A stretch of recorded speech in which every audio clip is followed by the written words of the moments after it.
Tous les jours dès 16h, Historiquement Vôtre vous raconte l'histoire sans se la raconter. Elle nous raconte des histoires dont elle a le secret.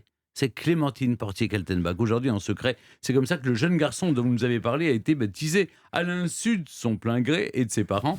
Il s'appelait Edgardo Mortara. Absolument. Vous avez vu la petite tête d'enfant de cœur que nous fait déjà Mathieu, On là. lui donnerait le bon Dieu sans confession. Exactement, alors qu'il connaissait même pas le saint patron de la Suisse l'autre jour. Bon, c'est alors. vrai, mais j'ai encore oublié.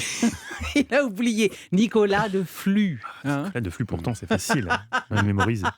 Bon, et en tout cas, je vais vous dire, mon histoire. Il pensait que c'était Sainte-Gallen.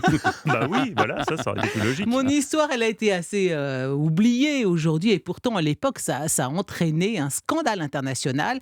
Tout commence le 23 juin 1858 à Bologne, en Italie. Ce jour-là, à la nuit tombée, des gardes pontificaux, comme vous les aimez, Nicolas de Flux est aussi le saint patron des gardes pontificaux, d'ailleurs. Vous voyez toute l'histoire, il y a des raccourcis étranges. Mais ne vous perdez pas en chemin. chemin. Ne me perds pas en route. Alors, il arrive avec quelques représentants de la police municipale bolognaise et il débarque chez Salomon et Marina Mortara, une famille de confession juive, et il s'empare manu militari de leur fils de 7 ans, Edgardo. Edgardo, donc, petit garçon, né le 27 août 1851. On imagine la scène. Stupeur, indignation, cris, larmes, non seulement des parents, mais de leurs 7 autres enfants, car c'est une famille nombreuse, les Mortara. Les envoyés du pape viennent tout bonnement, sous leur nez, de kidnapper leur fils. C'est stupéfiant. Mais ils en ont le droit, parce que Bologne est la seconde ville des États pontificaux après Rome. Donc ici, le pape a tout pouvoir. Et il peut tout à fait envoyer des gardes pontificaux, envoyer un gamin. Mais enfin, tout de même, c'est quand même extraordinaire, cette histoire. Qu'est-ce qui s'est passé ? Eh bien, 5 ans auparavant, Edgardo était gravement malade, on le croyait perdu, et la servante des Mortara, Anna Morisi, une bonne petite catholique de 14 ans, croyant qu'il allait mourir et qu'il n'irait pas au paradis puisqu'il n'était pas chrétien, l'a baptisé en cachette. En fait, baptisé, elle l'aurait plutôt ondoyé. Vous savez, c'est ça le mot exact, l'ondoiement. Elle l'a aspergé d'eau en disant une prière.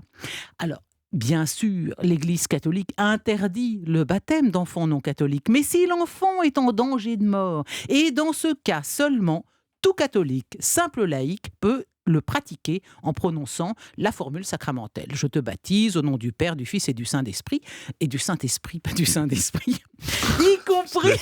C'est blasphématoire. Y compris, et on peut faire ça en étant laïque, y compris contre la volonté des parents. Et par la suite, si l'enfant survit, bien sûr, il faudra le baptiser dans les formes.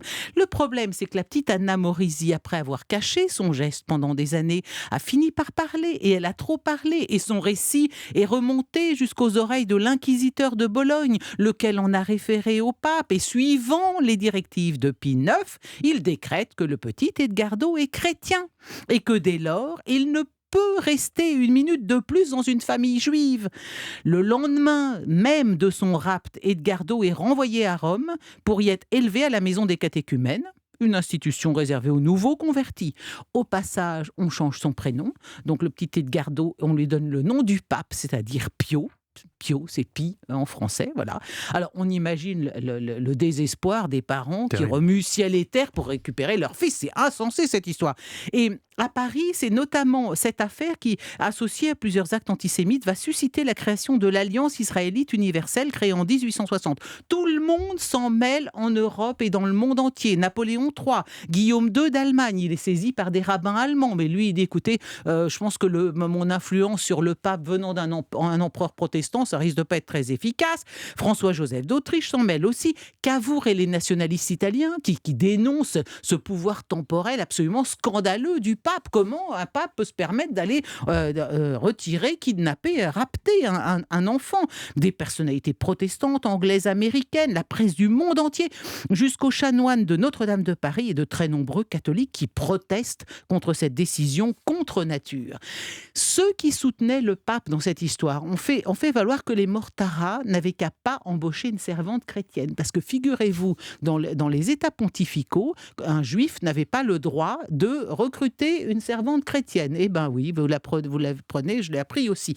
Mais Malgré toutes les sollicitations venues du monde entier, Pie IX ne cède pas. À ses yeux, l'Église a le devoir de prendre cet enfant en charge pour sauver son âme. S'il restait dans une famille juive alors qu'il a été baptisé, il renierait son baptême, il serait ce qu'on appelle apostat et il perdrait toute chance de salut éternel. Et Pio va donc être instruit dans le catholicisme.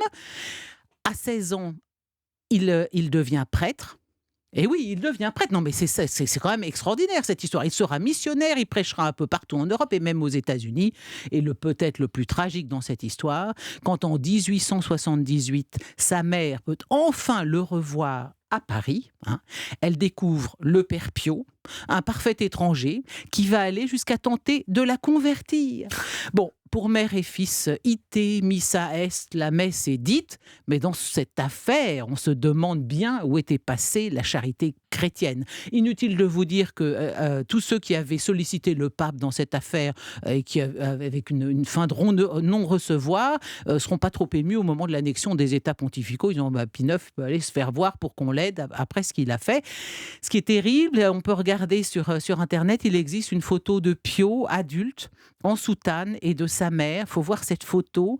Madame Mortara regarde tout à fait ailleurs, lui aussi d'ailleurs.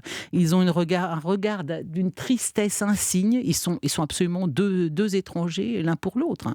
Et aussi ahurissant que ça puisse paraître, il y a eu de nombreuses affaires de baptême forcé en Italie, évidemment, en priorité, mais en France, il y a eu la fameuse affaire Finali à la fin de la dernière guerre que je vous raconterai Ça sera l'objet d'une autre fois. Une Voilà. autre émission.